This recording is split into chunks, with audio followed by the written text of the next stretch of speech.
Hello and welcome to rice is YouTube channel. আমি দেবব্রত সাহা। আজকে এই ডিপ অ্যানালিসিসের ভিডিওতে আমরা একটা ইম্পর্টেন্ট টপিক কভার করতে যাচ্ছি related to disaster management in India. তো আপনারা জানেন যে ডিজাস্টার ম্যানেজমেন্ট কিন্তু ইউপিএসসির খুব একটা হট থিম বা যদি সাবজেক্ট বলতে পারেন সাবজেক্ট। সেখানটার থেকে কিন্তু multiple times in GS paper 1 জিওগ্রাফির আন্ডার দিয়ে বা জিএস পেপার 3 যেখানটা আমরা দেখতে পারি এরকম ডিজাস্টার ম্যানেজমেন্ট বা এনভায়রনমেন্টের থিমের আন্ডারে একটা আইডিয়ার আন্ডারে প্রশ্ন কিন্তু ইউপিএসসি সবসময় করতে থাকে। তো এইটা আমাদেরকে কোথায় হেল্প করবে সেটা তো আমরা দেখলাম। তো এই রিলেটেড কোশ্চেন কিরকম হতে পারে চলুন সেটা দেখি। সেটা দেখার আগে আমি একটা ব্রিফলি একটা জিনিস আপনাদেরকে জানিয়ে দিই। সেটা হলো rice IAS GS scholarship test conduct করাচ্ছে অন 12th অফ এপ্রিল 2026, যেটা এখানটায় কিন্তু আপনারা যে এক্সামটা লিখে আপনারা আপ টু 100% স্কলারশিপ কিন্তু পেতে পারেন। যদি কি ফিচার্সের কথা বলি এক্সামিনেশনের, এটা রেজিস্ট্রেশন কিন্তু পুরো completely free. Examination both online and offline হবে আপনার কনভিনিয়েন্স অনুযায়ী। আর যদি আপনি বলেন যে পেপারটা কীরকম হবে, এটা ইউপিএসসি প্রিলিমসের পেপার 1 যেরকম হয় সেই ফরম্যাটেই পেপারটা হবে। আর এই পেপারটাই কিন্তু ঠিক করবে যে আপনি কতটা স্কলারশিপ পেতে যাচ্ছেন। এটা অ্যাপ্লিকেবল হবে 10 months GS pre cum mains কোর্সেসের জন্য as well as 2 years pre cum mains কোর্সেসের জন্য। যদি আপনারা এখনই রেজিস্টার করে নিতে চাইছেন তবে আপনাদের যে রাইট হ্যান্ড সাইডে যে কিউআর কোডটা আছে স্ক্রিনের, সেটাকে আপনারা স্ক্যান করে ডাইরেক্টলি রেজিস্টার করতে পারেন। বা আপনাদের যদি কিছু ডাউট থাকে এই রিলেটেড, ভাবছেন যে ডাউটগুলো একটু ক্ল্যারিফাই করে নিলে ভালো হয়, তো তার জন্য আপনারা riseias.com ওয়েবসাইটে গিয়েও কিন্তু ক্ল্যারিফাই করতে পারেন বা দি গিভেন নাম্বার যেটা দেওয়া আছে সেখানটায় ফোন করেও কিন্তু ফ্রিভাবে প্রশ্নগুলোকে জিজ্ঞেস করে আপনাদের ডাউটসগুলো ক্লিয়ার করতে পারেন। চলুন এবার আমরা ডাইরেক্টলি ডাইভ ইন করি, যেরকম বলছিলাম ডিজাস্টার ম্যানেজমেন্ট ইন ইন্ডিয়া। সেটা দেখার আগে যখন আমরা বলছিলাম যে এর রিলেটেড প্রশ্নটা দেখব, তো আপনাদের মনে প্রশ্ন আসতে পারে যে এটা কি করে পড়তে হতো? সেটাও আপনারা জানেন। যারা জানেন না তাদেরকে বলে দিই। আমরা সকালবেলায় বলে দিয়েছিলাম from what to read from today's Hindu news পেপারে যে আর্টিকেলটা ইম্পর্টেন্ট। সেই related content English as well as বাংলাতেও কিন্তু আমরা প্রোভাইড করে দিয়েছিলাম, যেগুলো আপনারা সব পড়েছেন সবাই। এবার চলুন সেটার উপরে কিছু ডিসকাশন করা যাক। আসি, কোথায় হেল্প করবে? ইউপিএসসি জিএস পেপার 3 তে হেল্প করবে। এর সাথে আর কোথায় হেল্প করবে? জিএস পেপার 1 এও হেল্প করবে। এই যে প্রশ্নটা আমরা দেখতে পাচ্ছি এটা কিন্তু খুব আগের প্রশ্ন না কিন্তু। এটা কিন্তু আমরা দেখতে পাচ্ছি 2020 প্রশ্ন। প্রশ্নটা কি বলছে? Discuss the recent measures initiated in disaster management by the government of India departing from the earlier reactive approach. তার মানে আগে কিছু একটা অ্যাপ্রোচ ছিল, এখন সেই অ্যাপ্রোচটা এই ম্যানেজমেন্ট অ্যাক্টের যে গভর্নমেন্ট অফ ইন্ডিয়া নিয়ে এসছে সেখানটায় চেঞ্জ হয়েছে। সেটা কি? সেটাও আমরা এখানটায় দেখব। তার সাথে এখন যে রিসেন্ট কিছু ডেটাস আর যে কারেন্ট টাইমসের কিছু চেঞ্জেস আসার পরে, আমরা 2020-তে প্রশ্ন এসেছিল, এই প্রশ্নটা যদি 2026-এ আসে তবে কি কি তার পার্সপেক্টিভ থাকতে পারে সেগুলো আমরা এখানটায় দেখব। আর দেখব যে কি করে এরকম প্রশ্ন আসলে সেটাকে হ্যান্ডেল করতে পারবো বেটার আমরা। তো চলুন শুরু করা যাক। আমরা শুরু করব এখানটায় একটা ইন্ট্রোডাকশন দিয়ে, যেখানটায় প্রথমেই আমরা বুলসাই হিট করব। যেখানটায় প্রশ্ন বলে দিচ্ছিল যে একটা রিঅ্যাক্টিভ অ্যাপ্রোচ থেকে চেঞ্জ হচ্ছে, তো আমরা ইন্ট্রোডাকশনই এরকম কিছু শুরু করব যেখানটা ডাইরেক্টলি এক্সামিনার জেনে যাবে যে আমরা একদম বুঝে গেছি জিনিসটা। তো এখানটা আমরা এরকম বলতে পারি, India has shifted from relief centric measures two mitigation centric disaster management model under the disaster management act 2005, and this at a whole is in line with Sendai framework, যেটা কি 2015 থেকে 30-এর আমাদের target. At the same point of time এটা কোথাও না কোথাও আমাদের যে 4টে মেজর পিলার সেখানটাও ফোকাস করছে, that is resilience, technology, decentralizing and at the same point of time reducing climate risk. তো এই ইন্ট্রোডাকশনেই আমরা বলে দেব যে এইটা কোথাও না কোথাও একটা আগের যে রিলিফ সেন্ট্রিক রিঅ্যাক্টিভ যে আইডিয়া ছিল সেখান থেকে সরে মিটিগেশন, আগের থেকে আমরা মেজার্সগুলো নিয়ে রাখবো যাতে অলরেডি এই রিলিফ সেন্ট্রিক আমাদেরকে যেতে না হয়, সেটাকে যাতে এলিমিনেট করা যায়, সেই ভালনারেবিলিটিটাকে কমিয়ে নিয়ে আসা যায়। তো প্রথমেই আমরা যাতে আইডিয়াটা দিয়ে দিই। সেকেন্ড আমরা কি করব? সেকেন্ড আমরা দেখব যে এই যে আমরা বলছি যে ডিজাস্টার ম্যানেজমেন্ট, এই রিলেটেড কি আমাদের কিছু ইনস্টিটিউশনাল বা লিগ্যাল ফ্রেমওয়ার্ক আছে? যদি থাকে সেটা আমরা দেখব। হ্যাঁ আছে। তো যেরকম ইন্ট্রোডাকশনেই দেখছিলাম আমরা ডিজাস্টার ম্যানেজমেন্ট অ্যাক্ট 2005 পড়ছিলাম। তো ডিজাস্টার ম্যানেজমেন্ট অ্যাক্ট 2005 বলে তার মানে নিশ্চয় একটা অ্যাক্ট আছে।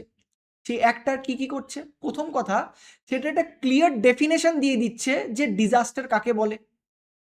সেকেন্ড, সে একটা মাল্টি লেভেল ইনস্টিটিউশনস বসাচ্ছে যে এই রকমের ডিজাস্টার হলে বা যদি এরকম কনসিকুয়েন্সেস হয় তবে কারা ফেস করবে বা তার জন্য কি মডেল থাকবে, কিভাবে প্ল্যানিং করা হবে সেগুলো স্ট্রাকচার করা হবে।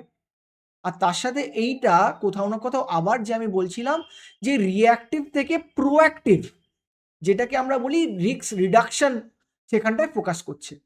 তার মানে আমি every part of my answer আমি কিন্তু এক্সামিনারকে জানাচ্ছি যে আমি জানি যেই প্রশ্নটা জিজ্ঞেস করা হয়েছে আমি তার থেকে কিন্তু সরছি না।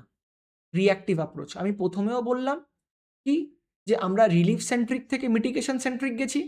আমি সেকেন্ডেও এই যখন ডিজাস্টার ম্যানেজমেন্ট অ্যাক্ট পড়ছি তখনও আমি বলবো যে আমি প্রোঅ্যাক্টিভ থেকে মিটিগেশনে, তার মানে রিলিফ সেন্ট্রিক থেকে মিটিগেশনে গেছি, যেটা কোথাও না কোথাও আবার এটা বোঝাচ্ছে যে আমি আবার একটা রিঅ্যাক্টিভ স্টেট থেকে প্রোঅ্যাক্টিভ স্টেটে গেছি। আচ্ছা, আমরা দেখলাম পজিশনটা চেঞ্জ। এবার যে ইনস্টিটিউশনাল ফ্রেমওয়ার্ক বলছি সেই ইনস্টিটিউশনাল ফ্রেমওয়ার্ক কি হতে পারে?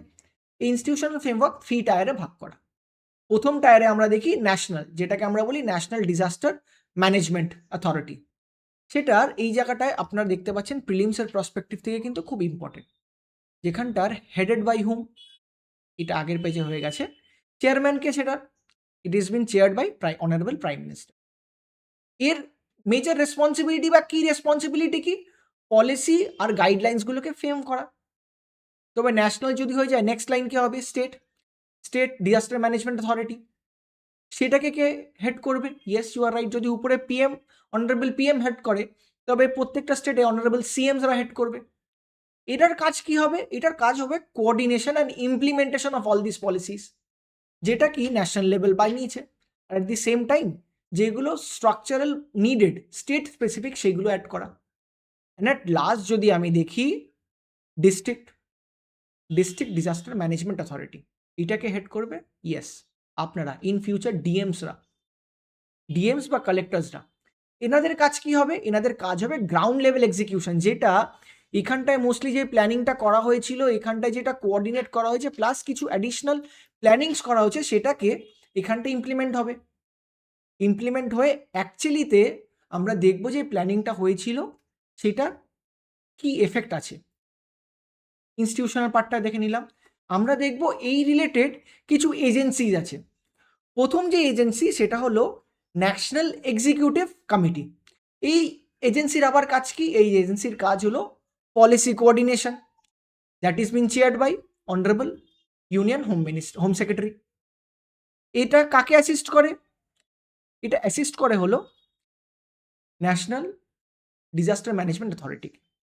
নেক্সট আমরা দেখতে পাচ্ছি আরেকটা এজেন্সি বা আর্ম, যেটার নাম হলো ন্যাশনাল ডিজাস্টার রেসপন্স ফোর্সেস। এইটার কি কাজ? এইটা আপনার যেটা উপরের পলিসি কোঅর্ডিনেশন করছিল, এরা স্পেশালাইজড রেসপন্স ফোর্সেস ক্রিয়েট করে during emergencies. And at last যদি দেখি I would see national institute of disaster management. এনাদের কাজ কি? এনাদের পার্টিকুলার কাজ হলো ট্রেনিং অ্যান্ড ক্যাপাসিটি বিল্ডিং, যাতে এই রকমের যদি আপদার সিচুয়েশন আসে, যখন এই হিউম্যান রিসোর্সেসগুলোকে ইউজ করা হবে বা এই জিনিসগুলোকে প্র্যাকটিসে আনা হবে, তখন যাতে তার অ্যাডিকুয়েট ক্যাপাসিটি থাকে আর তার এজেন্সিসগুলো যেন ঠিক করে সুইফটলি কাজ করতে পারে। এখানটায় আমরা আরেকটা জিনিস দেখব, এই পুরো জিনিসটার যদি ডিজাস্টার ম্যানেজমেন্টটা দেখি, এটা কোন নোডাল মিনিস্ট্রির আন্ডারে পড়তে পারে হোলিস্টিক্যালি। আমরা ইন্ডিভিজুয়ালি পরের দিকে দেখব যে প্রত্যেক ডিজাস্টারের জন্য কোন কোন পার্ট রেসপন্সিবল আছে। কিন্তু আমি যদি বলি এই পুরো পার্টটা হোলিস্টিক্যালি এটাকে কে হ্যান্ডেল করছে? এটাকে পার্টিকুলারলি হ্যান্ডেল করছে হলো এমএচএ, মিনিস্ট্রি অফ হোম অ্যাফেয়ার্স, যেটা কি ন্যাশনাল ডিজাস্টারকে হেল্প করে। যেই ন্যাশনাল ডিজাস্টার্সগুলো হচ্ছে সেগুলো সাব এজেন্সিজ আন্ডারে পড়ে। যদি এই পার্টটাই আমরা দেখবো যদি ড্রটের জন্য হয়, সেটাও তো একটা ন্যাচারাল ডিজাস্টারই হতে পারে কোনো কারণের জন্য, সেখানটায় কিন্তু কোথাও না কোথাও এগ্রিকালচার ডিপার্টমেন্ট দেখবে। At the same point of time এটা যদি আমরা দেখি কেমিক্যাল বা এনভায়রনমেন্টাল যদি কিছু হয়ে থাকে, তবে সেটাকে কে দেখবে? Ministry of environment. তার সাথে যদি তার কোনো বায়োলজিক্যাল হয়ে থাকে মিনিস্ট্রি অফ হেলথ। আর যদি রেল ডিজাস্টার হয়ে থাকে, আমরা রিসেন্টলি দেখি যে এরকম অনেকবার হয়, তবে as the word speak, ministry of railway. এই নোডাল মিনিস্ট্রিটা যেটা স্পেসিফিক হ্যাজার্ডসের জন্য ডিজাস্টার ম্যানেজমেন্টে, এটা কিন্তু ক্লেমসের জন্য খুব ইম্পর্টেন্ট। এটাকে কিন্তু আপনারা কোথাও একটা নোট করে রাখবেন, যাতে কোনো সময় যদি ক্লেমস থেকে এরকম প্রশ্ন আসে যে এরকম যদি একটা স্পেসিফিক হ্যাজার্ড হয়, লেটস ফার্স্টে বললো ন্যাশনাল ডিজাস্টারের জন্য ministry of agriculture nodal ministry, এটা তো রং হবে, কেন কি তার জন্য ministry of home affairs responsible. আচ্ছা, এখানটায় যদি আমরা প্রথমে তো ইনস্টিটিউশনাল লিগ্যাল পার্টটা দেখে নিলাম, এবার এইসব কাজ করার জন্য তাদের ফাইন্যান্সের তো খুব দরকার হবে, ফাইন্যান্সিয়াল ফ্রেমওয়ার্ক খুব দরকার হবে। ওই ফাইন্যান্সিয়াল ফ্রেমওয়ার্ক কে দেখছে? ওই ফাইন্যান্সিয়াল ফ্রেমওয়ার্ক তো হোলিস্টিক্যালি কভার্ড আছে কমিশনসের আন্ডারে, কিন্তু স্পেসিফিক্যালি যদি আমি দেখি 16th ফাইন্যান্স কমিশনও এখানটা কি রেকমেন্ডেশন দিয়েছে আমরা সেটাও দেখব। সবার প্রথমে যদি আমি দেখি, প্রথমেই যে ফাইন্যান্স ফ্রেমওয়ার্কটা, সেই ফাইন্যান্স ফ্রেমওয়ার্কটা দুটো ভাগে ভাগ করা আছে। প্রথম ভাগে আমরা দেখব যে রিস্ক বেস অ্যালোকেশন, যেখানটায় ডিজাস্টার রিস্ক ইন্ডেক্স করা হয়েছে, যাতে কি যেই আমরা ট্রান্সফার্সগুলো করব সেটার প্যারামিটার যাতে তিনটে জিনিস থাকে, একটা হ্যাজার্ড, সেকেন্ড এক্সপোজার, আর থার্ড ভালনারেবিলিটি। তার মানে যেই স্টেটের বা যেই খানের হ্যাজার্ড পার্টটা বেশি থাকবে, তার এক্সপোজার টু দ্যাট ভালনারেবিলিটি বেশি থাকবে, and at last vulnerability at whole যার সব থেকে বেশি থাকবে, সেখানটায় আমি ফান্ডটা বেশি দেব। তো এর অবজেক্টিভটা কি হবে? Risk base fund allotment to the state. কেন কি যখন আমি প্যারামিটার সেট করে দিচ্ছি যে কোন স্টেট কিরকম টাকা অ্যালোকেশনস পাবে, তবে তো আবার এটা অবজেক্টিভটাই ওটা হলো এটা, যে যার বেশি, যেই স্টেটের বেশি ভালনারেবিলিটি, যেই সেকশনের বেশি ভালনারেবিলিটি, তাদেরকে স্পেসিফিক্যালি আমি অ্যাড্রেস করছি। সেকেন্ড পার্ট যদি আমি দেখি, এর মধ্যেও যেই ফান্ডটা অ্যালট করা হবে স্টেটকে, সেটাও কিন্তু এমনি স্টেটকে অ্যালট করা হবে না, সেটাকেও আমরা দুটো পার্টে দেখব। একটা রেসপন্স পার্ট থাকবে, আরেকটা পার্ট থাকবে হলো মিটিগেশন ফান্ড। যেখানটা রেসপন্স ফান্ডে যে টোটাল যদি 100 টাকা আমরা দিই, তো রেসপন্স ফান্ডে 80 টাকা যাবে, আর মিটিগেশন ফান্ডে 20 টাকা যাবে। আর এই রেসপন্স ফান্ডেও কিন্তু পুরো 80 টাকা এমনিভাবে যাবে না, সেখানটাও কিন্তু আমরা দেখতে পারি যে একটা ভাগ আছে 70 আর 30%-এর। 70% আমরা দেখব রিলিফের জন্য ইউজ করা হবে, আর 30% ইউজ করা হবে রিকভারির জন্য, আর 20% অ্যাজ আ হোল আমরা দেখব মিটিগেশনের জন্য ইউজ করা হবে। তো এখান থেকে যদি আপনারা চান, আপনারা কিন্তু একটা ডায়াগ্রামও কিন্তু প্রেজেন্ট করতে পারেন, যে ডায়াগ্রামে আমরা দেখব যে এই স্ট্রাকচারটা পুরোপুরি ডিপেন্ড করছে অন মাল্টিপল ফ্যাক্টরস। সবাই প্রথমে আমরা যখন এরকম হ্যাজার্ড সিচুয়েশন হয়ে যাবে, আমরা সবাই আগে তার রিলিফ করব, রিলিফের জন্য স্পেন্ডিং করব বা রিলিফ প্র্যাকটিসেস করব। যখন রিলিফ হয়ে যাবে, তখন রিকভার করব, যাতে যেই ট্রমা থেকে তারা গেছে সেখান থেকে রিকভার করা যায়। যখন রিকভার হয়ে যাবে, তারপরে মিটিগেট করব। মিটিগেটের মধ্যে অনেকগুলো পার্ট থাকবে, যে আপকামিং যখন এরকম যদি হ্যাজার্ডিয়াস সিচুয়েশন আসে, তবে সেটাকে যাতে কতটা মিনিমাইজ করা যায়, যেটার এফেক্টটা কতটা নিউট্রালাইজ করা যায়, সেটাকে দেখব। তবে এইটাকে দেখব কোথাও না কোথাও একটা পজিটিভ সাইকেল হয়ে দাঁড়াবে, যেখানটায় রিলিফ, রিকভার অ্যান্ড মিটিগেশনের মাধ্যম দিয়ে, বিল্ড ব্যাক মডেলের মাধ্যম দিয়ে আমরা দেখব এই রকমের ডিজাস্টার ম্যানেজমেন্টকে কিন্তু অনেকটা আমরা রিডিউস করতে পারছি।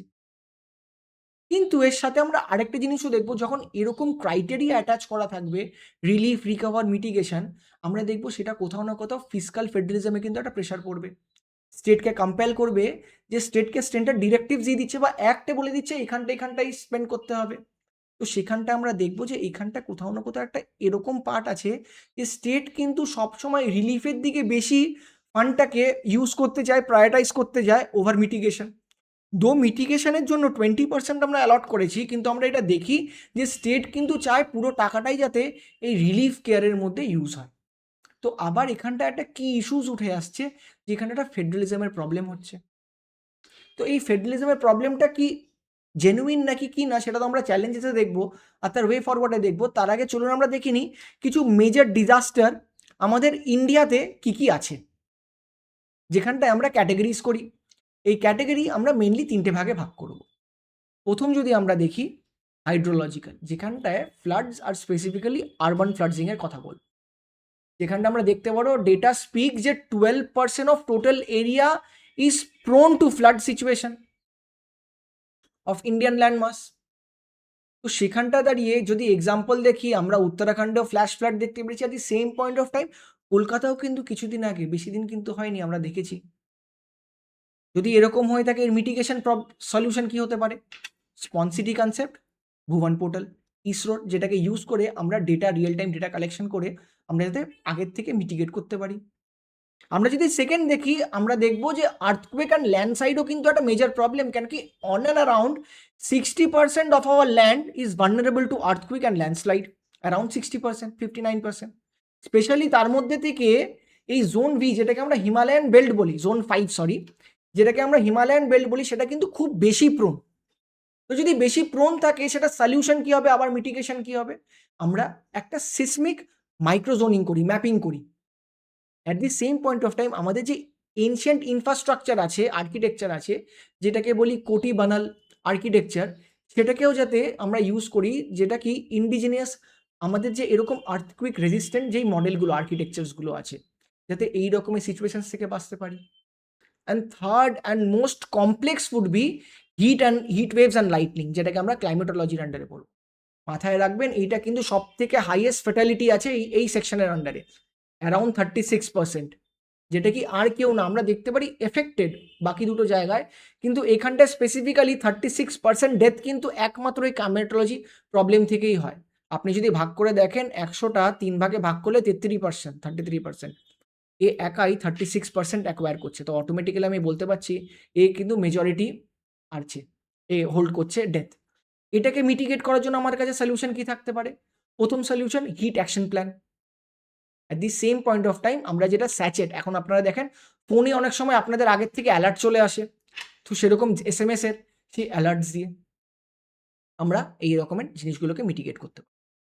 আচ্ছা, ইন্ডিয়ার পার্সপেক্টিভ তো গেল, এখানটা কিছু গ্লোবাল পার্সপেক্টিভসও আছে। চলুন সেই গ্লোবাল পার্সপেক্টিভটা খুব তাড়াতাড়ি আমরা দেখে নিই, যাতে অ্যান্সার রাইটিং একটা গ্লোবাল পার্টও চলে আসে, আর আমরা যাতে টাইম, আমাদের পেজটাও যাতে খুব একটা নষ্ট না হয়, বা হোলিস্টিক্যালি ইউজ করতে পারি, বা খুব স্ট্র্যাটেজিক্যালি ইউজ করতে পারি। যেখানটায় প্রথমেই ইন্ট্রোডাকশনে যেরকম আমি কোট করে দিয়েছিলাম সেন্ডাই ফ্রেমওয়ার্ক, আমরা সেন্ডাই ফ্রেমওয়ার্কের কথা দেখবো, যেখানটা রিস্ক রিডাকশন আর বিল্ড ব্যাক বেটার মডেল বলছে, যেরকম আমরা সার্কুলার ফ্লোতেও দেখছিলাম, যে রিস্ক, এই রিলিফ, রিকভার, মিটিগেশন করে যাতে বিল্ড ব্যাক বেটার মডেলটা একটা ক্রিয়েট হয়, নেক্সট টাইম যখন আবার এরকম ডিজাস্টার আসবে, সেটাকে যাতে আমরা বেটারলি হ্যান্ডেল করতে পারি। সেকেন্ড, আমরা সাস্টেনেবল ডেভেলপমেন্ট গোলসও দেখতে পারি। স্পেসিফিক্যালি যদি বলি, sustainable development goal 1, sustainable development goal 11 and sustainable development goal 13, যারা স্পেসিফিক্যালি এই রকমের ডিজাস্টারকে অ্যাড্রেস করতে খুব হেল্পফুল থাকে। থার্ড, আমরা যদি দেখি প্যারিস এগ্রিমেন্টেও কিন্তু কোথাও না কোথাও লস অ্যান্ড ড্যামেজ, তার সাথে এর অ্যাডাপ্টেশন ফান্ড নিয়ে কথা বলছে, যাতে যেই গ্লোবাল সাউথ কান্ট্রিজ, যাতে এই রকমের যারা মোস্ট ভালনারেবল যে কান্ট্রিজরা, তারা এখান থেকে সাপোর্ট পেতে পারে। অ্যান্ড অ্যাট লাস্ট আমি যদি দেখি coalition of disaster resilience infrastructure, এখানটা মাল্টি কান্ট্রিজের একটা সাম আপ, একটা ইউএনের এজেন্সি, যেখানে মাল্টিপল কান্ট্রিজ এজেন্সিজ এখানটায় আসে, গভর্নমেন্টস, যেখানটায় তারা ফোকাস করে যে যাদের এসেনশিয়াল ইনফ্রাস্ট্রাকচার, সেটা যাতে এই রকমের ক্লাইমেট শক থেকে তার মানে রেজিলিয়েন্ট হতে পারে, উইথস্ট্যান্ড করতে পারে। তার সাথে আমরা দেখি যে এরা ফ্ল্যাগশিপ ইনিশিয়েটিভসও চালায়, যেটাকে আমরা বলি infrastructure for resilience island states, কেন কি তারা সব থেকে বেশি এই স্মল আইল্যান্ড ডেভেলপমেন্ট স্টেট, যেটাকে আমরা বলছি, তারা সব থেকে বেশি ভালনারেবল। এখানটা আপনাদের একটা ডাউট হতে পারে যে এটা তো কন্টেন্টটা অনেকটা বড়, তো এই জায়গাটাকে পেজেস 3টে পেজে জুডিশিয়াসলি কী করে ইউজ করব? আপনারাও যদি চান এই যে একটা গ্লোবাল ফ্রেমওয়ার্ক, সেটাকে কিন্তু পাই চার্ট বা ভেন ডায়াগ্রাম বা একটা ফ্লো চার্টের মাধ্যম দিয়েও বোঝাতে পারেন, যাতে এরিয়াটাও খুব জুডিশিয়াসলি আপনাদের ইউজ হোক। আরও কী করে বেটার করতে হবে, সেটার জন্য কিন্তু ডিটেল আমাদের ইউটিউবে সেশন আছে, সেটাকে আপনারা দেখতে পারেন। এরপরে আমরা ডাইরেক্টলি জাম্প করব যে কোর চ্যালেঞ্জেস কী কী আছে এখানটায়, যে এই রকমের একটা হোলিস্টিক ফ্রেমওয়ার্ককে অ্যাডাপ্ট করার জন্য কী কী চ্যালেঞ্জেস আমাদেরকে ফেস করতে হচ্ছে। সবার প্রথমে যদি দেখি ইনস্টিটিউশনাল চ্যালেঞ্জেসে, আমরা দেখব যে ডিস্ট্রিক্ট ডিজাস্টার ম্যানেজমেন্ট যে অথরিটি আছে, সেটা কোথাও না কোথাও weakest link amount all this three, যেটা কি ন্যাশনাল, স্টেট আর ডিস্ট্রিক্ট, সেটা তার জন্য লাস্ট মাইল যে কানেক্টিভিটি আমরা প্রমিস করছি, সেটা হচ্ছে না। At the same point of time আমরা যে বলছি যে ইসরোর ডেটা দিয়ে যে আমরা রিয়েল টাইম ম্যাপিং করব, তার জন্য আমাদের কাছে ডেটা শেয়ারিং পুয়ার মডেল, যেখানটায় আলাদা আলাদা রকম করে আলাদা আলাদা ডেটা আছে। কোথাও ইন্ডিয়ান মেট্রোলজিক্যাল ডিপার্টমেন্ট তারা আলাদা করে ডেটা বের করছে, ইসরো আলাদা করে ডেটা বের করছে, তার জন্য ডেটা সাইলোসে কাজ করছে, সবাই আইসোলেটেড চেম্বার্সে কাজ করছে। সেকেন্ড যদি আমরা দেখি, এখানটা কোথাও না কোথাও ফাইন্যান্সিয়াল একটা প্রবলেম আছে, ইনস্টিটিউশনাল। সেকেন্ড, ফাইন্যান্স প্রবলেম, যেখানটায় আমরা ফান্ডিং প্যারাডক্স দেখতে পাচ্ছি।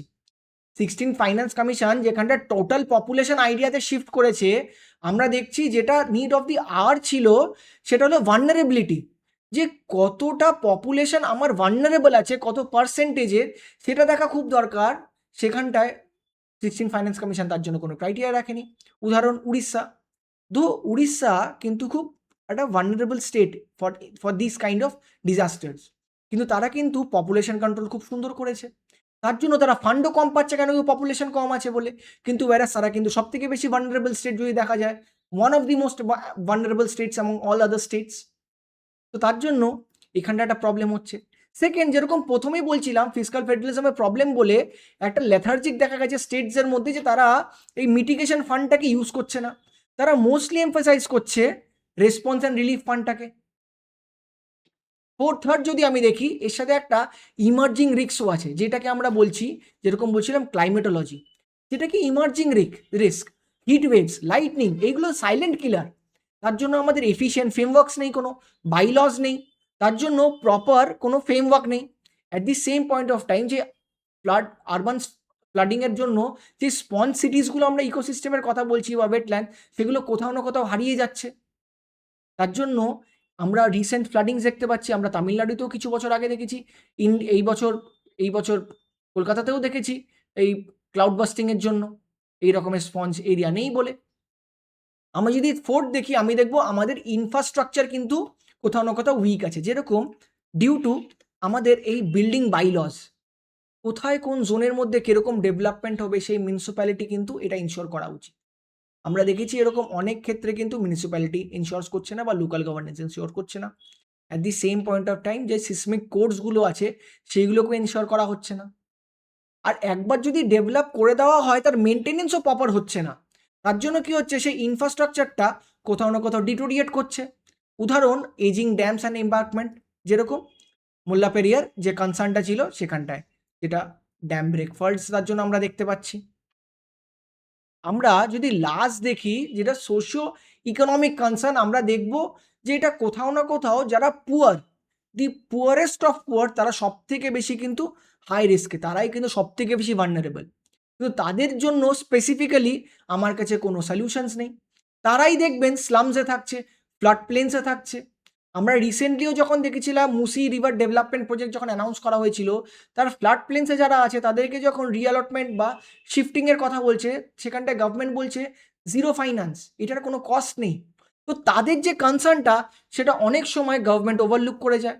আর তার সাথে আরেকটা প্রবলেম কি, যেরকম আমরা দেখছিলাম যে আমাদের কাছে কিন্তু অনেক ট্র্যাডিশনাল নলেজ আছে, সেই ট্র্যাডিশনাল নলেজগুলোকে কিন্তু আমরা চাইলে ইউজ করতেই পারি, কিন্তু আমরা ইউজ করছি না। উদাহরণ কোটি বানিয়াল আর্কিটেকচার, এই যখন এই রকমের ট্র্যাডিশনাল নলেজগুলো আমরা ইউজ করছি না, আমরা যখন হেভি কংক্রিট ইঞ্জিনিয়ারিংয়ে যাচ্ছি, আমরা দেখছি অটোমেটিক্যালি আমরা ভালনারেবিলিটি কিন্তু বাড়িয়ে দিচ্ছি এটার এগেনস্টে।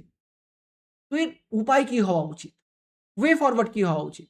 ওয়ে ফরওয়ার্ডে আমরা প্রথমে একটা দেখব যে যেই জিনিসগুলো প্রবলেম সেটাকে মেন স্ট্রিম করি, যেটাকে ডিজাস্টার রিডাকশন রিস্ক আমরা বলছি, সেইটাকে মেন স্ট্রিম করে সেটাকে ফোকাসে রেখে ডেভেলপমেন্ট করি, যাতে আমাদের রেজিলিয়েন্ট ইনফ্রাস্ট্রাকচার হয়। সেকেন্ড, যে আমাদের কাছে যেই ট্রেডিশনাল নলেজটা আছে সেটাকে কি করে ভালো করতে পারা যায়, স্ট্রেংথেনিং লোকাল গভর্নেন্স, কমিউনিটি লিডারশিপের মাধ্যম দিয়ে, কেন কি they are the first line of fighting this kind of thing, আপদা যখন এরকম আসবে। তো এই গোল্ডেন আওয়ার্সে যখন লাস্ট যে ডিস্ট্রিক্টের যে ফোর্সেস, তারা যতক্ষণ ওই সিচুয়েশন ওই স্পেসিফিক এরিয়াতে পৌঁছাচ্ছেন না, তখন এই কমিউনিটি তো আছে যারা ফার্স্ট লাইন অফ ডিফেন্স, যারা এই রকমের এরিয়াতে হেল্প করবে। তো তাদেরকে যাতে ইউজ করা হয় ইনিশিয়েটিভ আপদা মিত্রার মাধ্যম দিয়ে, যাতে তারা ডিস্ট্রিক্ট ডিজাস্টার ম্যানেজমেন্ট অথরিটিকে এম্পাওয়ার করুক। থার্ড, আমাদের কাছে যাতে impact based early warning leverage data system থাকে, যেটা আগের থেকেই আমাদেরকে মাল্টিপল এআই ইন্টেলিজেন্স বা অ্যাকশনেবল ইন্টেলিজেন্সের মাধ্যম দিয়ে অনেক জায়গা থেকে ডেটা ক্যাপচার করে, যাতে আগের থেকে আমাদেরকে বলে দিতে পারে যে এরকম একটা আপদ আসতে চলছে। যদি আগের থেকে বলে দেয় তো আমরা আরও বেটার ওটাকে হ্যান্ডেল করতে পারবো, যেরকম Sachet portal. Fourth, nature base solution আর ব্লু গ্রিন ইনফ্রাস্ট্রাকচার। এই ব্লু গ্রিন ইনফ্রাস্ট্রাকচারে কিন্তু আবার কোথাও না কোথাও আমরা দেখতে পাচ্ছি নেচার বেস সলিউশনসের কথা বলছে। At the same point of time sponge city, wetlands, তাদেরকে ম্যানগ্রোভস, তাদেরকে আবার বিল্ড করতে বলছে বা এনশোর করতে বলছে যে এইগুলো যেন থাকে, যাতে এরা এই ফ্লাডসগুলোকে বা স্পেশালি ফ্লাডসগুলোকে অ্যাড্রেস করতে পারে। At the same point of time যদি আমাদের ইনফ্রাস্ট্রাকচার যদি রেজিলিয়েন্ট হয়, কংক্রিটের না হয়, বায়ো ওয়াল হয়, তবে আমরা দেখব অটোমেটিক্যালি যে ক্লাইমেটোলজি যে হ্যাজার্ডটা ছিল সেটাকেও রিডিউস করতে পারছি। অ্যান্ড অ্যাট লাস্ট যদি আমি দেখি ফিফথ পয়েন্টে, আমাকে কোথাও না কোথাও রিস্ক ফাইন্যান্সিং গ্যাপটাকেও কমাতে হবে। আমরা প্যারিস অ্যাগ্রিমেন্টেও দেখছিলাম, আমরা এখানটাও দেখব যে যখন 16 ফাইন্যান্স কমিশন এরকম মিটিগেশন ফান্ডের কথা বলছে, তো যাতে 20%টাও স্টেট গভর্নমেন্ট এনশোর করুক। At the same point of time finance কমিশনও যাতে ভালনারেবিলিটির একটা ক্রাইটেরিয়া নিয়ে আসুক, যেখানটার থেকে পপুলেশন হেড থেকে শুরু হয়ে ভালনারেবিলিটির এগেনস্টেও তারা কোনো একটা ক্রাইটেরিয়া রাখুক, যাতে স্টেটস লাইক উড়িষ্যা এখান থেকে হেল্প পেতে পারে। তো অ্যাট লাস্ট আমি যদি কনক্লুশন ড্র করি এখানটায়, আই উড সে যে India's transition two risk informed, technologically driven and disaster management model should be supported by 16 Finance Commission recommendation, which is very much vital for sustainable development. And its success lies on the last mile connectivity that can be gained through community resilience. তো আমাদের যে তিনটে pillar, risk information, technologically driven আর finances like sustainable development, এই তিনটেরই কিন্তু middle path আমরা কোথাও না কোথাও কমিউনিটি রেজিলিয়েন্সের মাঝখান দিয়ে দেখতে পাচ্ছি। কেন কি এই তিনটে পিলারই আমাদেরকে ডিজাস্টার ম্যানেজমেন্টকে ভালনারেবিলিটি কমাতে হেল্প করবে। আর তার মাঝখানে এই কমিউনিটি রেজিলিয়েন্স কিন্তু খুব ইম্পর্টেন্ট, যে কি connecting dot between all three. With this note আমরা আজকের এই লেকচারটা শেষ করছি। আর শেষ করার পরে এটা আশাও করছি যে এই প্রশ্নটাকে আপনারা বেটার হ্যান্ডেল করতে পারবেন এই লেকচারটা দেখার পরে বা এই ডিসকাশনটা দেখার পরে। আর হ্যাঁ, যারা যারা আপনারা ভাবছেন যে আপনারা ইউপিএসসি মেন্স বাংলাতে লিখবেন, তাদের জন্য রাইস আইএসের কিন্তু ইনিশিয়েটিভ, যেখানটায় সেম কন্টেন্ট যেটা আমি আপনাকে পড়ালাম সেটা কিন্তু আপনি বাংলাতে পেয়ে যাচ্ছেন, যাতে আপনি মেন্সে আরও বেটার অ্যান্সার রাইটিং করতে পারেন। আর হ্যাঁ, এই কন্টেন্টটা কিন্তু ওয়েল রিসার্চ করে বানানো, যাতে আপনারা ফুল মার্কস ফেচ করতে পারেন ইউপিএসসি মেন্সে, যেটা কি আপনাদের কাউন্টার পার্ট যারা ইংলিশে লিখে পাবে। অ্যাট লাস্ট, যদি আপনাদের এই কন্টেন্ট ভালো লেগে থাকে, do like this video, subscribe to Rice IAS YouTube channel and keep preparing. Thank you.